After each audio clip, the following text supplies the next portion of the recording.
Hi guys, if you're looking for an easy company, dito na kayo sa Nativecamp. Okay? Application process. Nativecamp. Ayan. Ito yung website nila, Nativecamp. Mag-sign in lang tayo.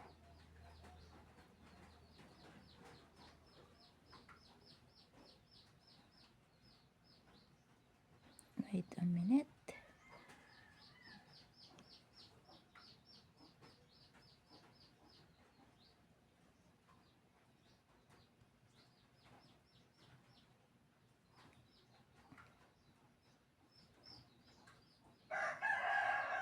Ayan, mag-sign in tayo.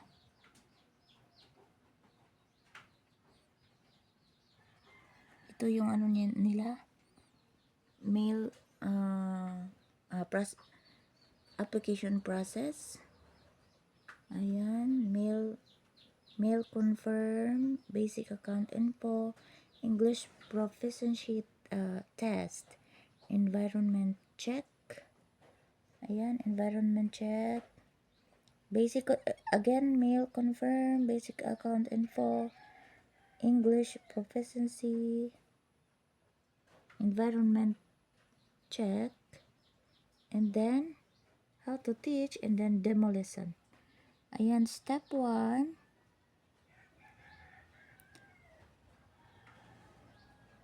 Ayan, ito yung step 1 nila, learning kit.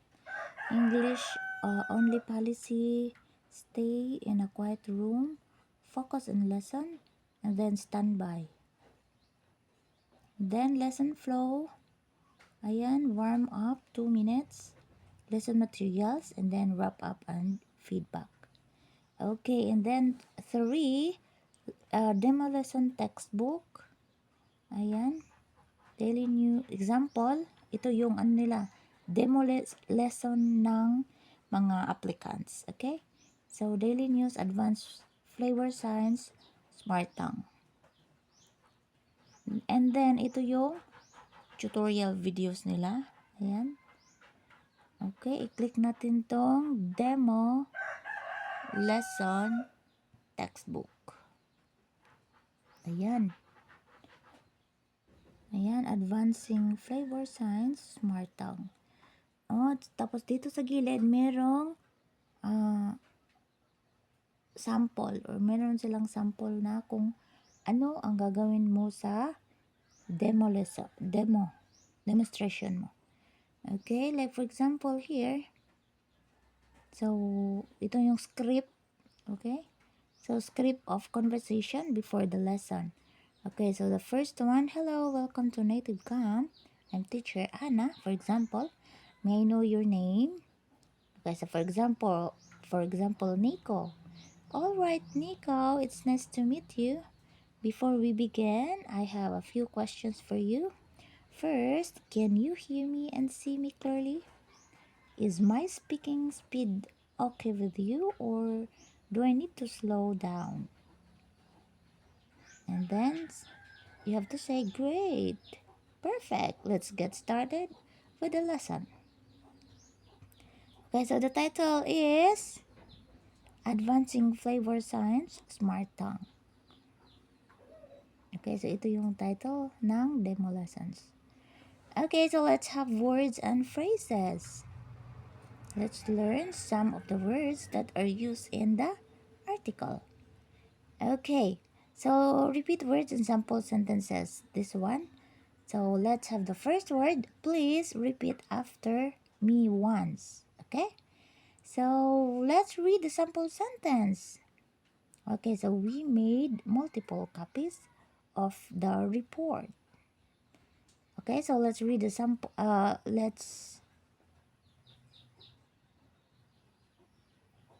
let's continue. So great. Do you have any question? Okay, so after basahin ni student yung sample, okay, sample sentence, so you have to ask, great, do you have any questions? Okay, so ito yung sample. So the first one is multiple. So we made multiple copies of the report.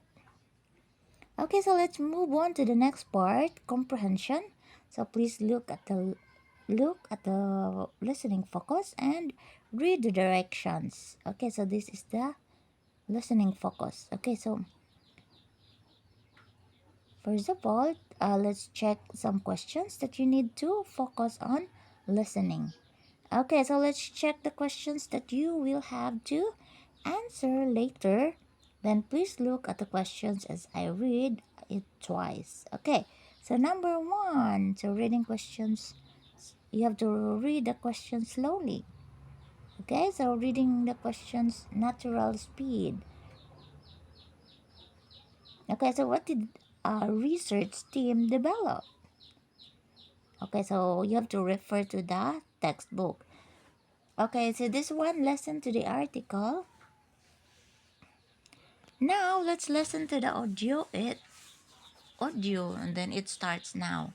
Okay, so ano ang gagawin mo is, i-click mo ang button dito. So, you have to click the audio button here to listen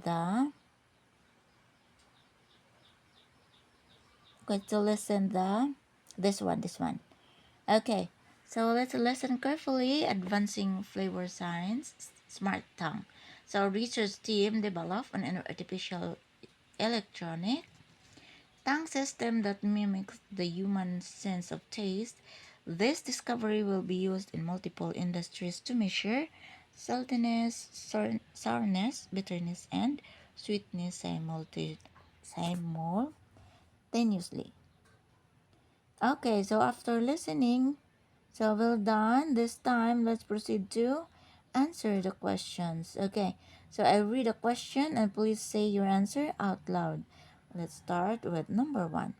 Okay, so what did a research team develop?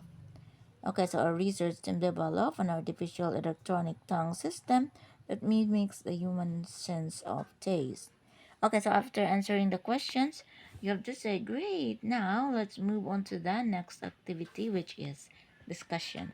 So please look at the directions. Okay, so here, this is the discussion. Okay, so please answer the questions freely or by using the situations given. So I'll read the question, then you can answer freely or open the answer key to a better idea of how to answer. Okay, so let's start with number one. Do you think that an artificial tongue can mimic a human one? Why or why not? Okay, note, please make sure to correct grammatical mistakes and mispronunciation when needed. Okay, so after answering, great, you said, but you could also say, okay, so the grammar, pronunciation, feedback about the student answer. Now, please look at the chat box and repeat after me.